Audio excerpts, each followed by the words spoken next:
Chapter 48. After this Joseph was told, "Your father is ill." So he took with him his 2 sons, Manasseh and Ephraim. When Jacob was told, "Your son Joseph has come to you," he summoned his strength and sat up in bed. And Jacob said to Joseph, "God Almighty appeared to me at Luz in the land of Canaan, and he blessed me. And said to me, I am going to make you fruitful and increase your numbers. I will make of you a company of peoples, and will give this land to your offspring after you for a perpetual holding. Therefore your 2 sons, who were born to you in the land of Egypt before I came to you in Egypt, are now mine. Ephraim and Manasseh shall be mine, just as Reuben and Simeon are. As for the offspring born to you after them, they shall be yours. They shall be recorded under the names of their brothers with regard to their inheritance. For when I came from Paddan, Rachel, alas, died in the land of Canaan on the way, while there was still some distance to go to Ephrath, and I buried her there on the way to Ephrath, that is, Bethlehem. When Israel saw Joseph's sons, he said, "Who are these?" Joseph said to his father, "They are my sons, whom God has given me here."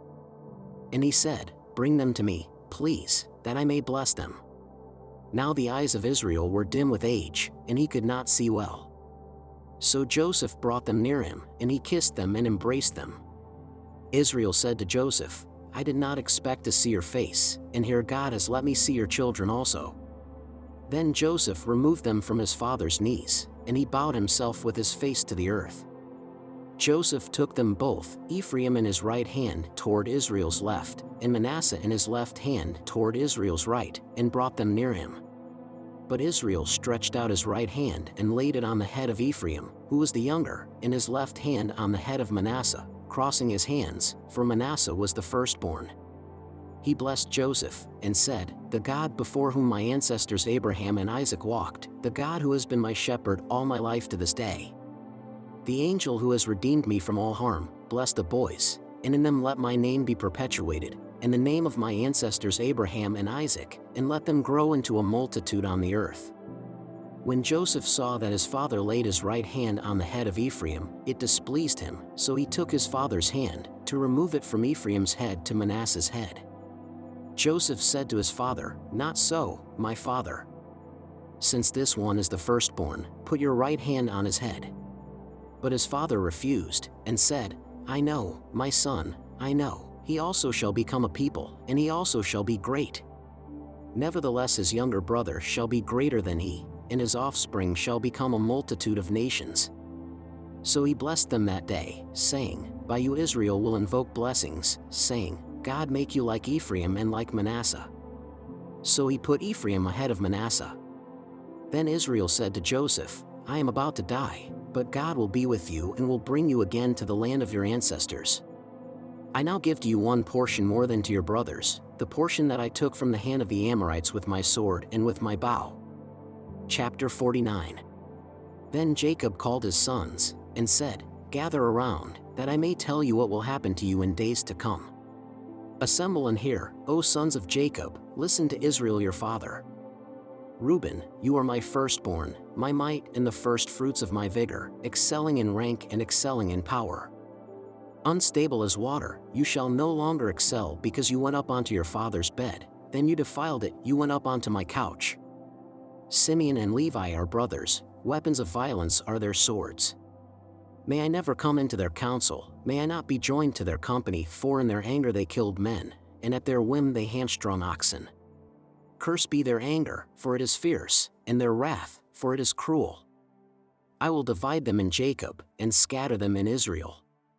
Judah, your brothers shall praise you, your hand shall be on the neck of your enemies, your father's sons shall bow down before you.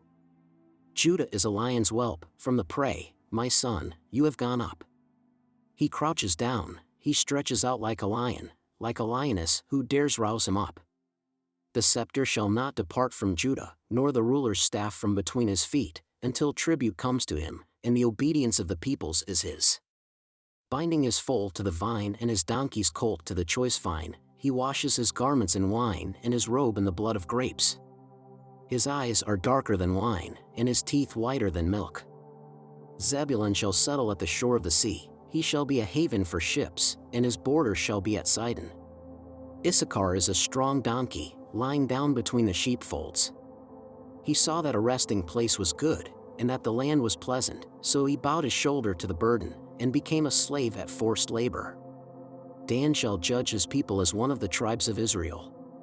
Dan shall be a snake by the roadside, a viper along the path, that bites the horse's heels so that its rider falls backward.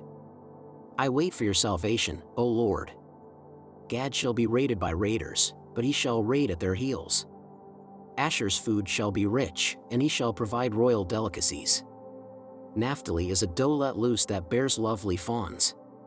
Joseph is a fruitful bough by a spring, his branches run over the wall. The archers fiercely attacked him, they shot at him and pressed him hard. Yet his bow remained taut, and his arms were made agile by the hands of the mighty one of Jacob, by the name of the shepherd, the rock of Israel. By the God of your father, who will help you, by the Almighty who will bless you with blessings of heaven above, blessings of the deep that lies beneath, blessings of the breasts and of the womb. The blessings of your father are stronger than the blessings of the eternal mountains, the bounties of the everlasting hills. May they be on the head of Joseph, on the brow of him who was set apart from his brothers. Benjamin is a ravenous wolf, in the morning devouring the prey, and at evening dividing the spoil. All these are the 12 tribes of Israel, and this is what their father said to them when he blessed them, blessing each one of them with a suitable blessing. Then he charged them, saying to them, I am about to be gathered to my people. Bury me with my ancestors in the cave in the field of Ephron the Hittite. In the cave in the field at Machpelah, near Mamre, in the land of Canaan, in the field that Abraham bought from Ephron the Hittite as a burial site. There Abraham and his wife Sarah were buried, there Isaac and his wife Rebekah were buried, and there I buried Leah.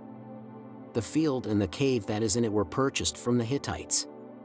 When Jacob ended his charge to his sons, he drew up his feet into the bed, breathed his last, and was gathered to his people.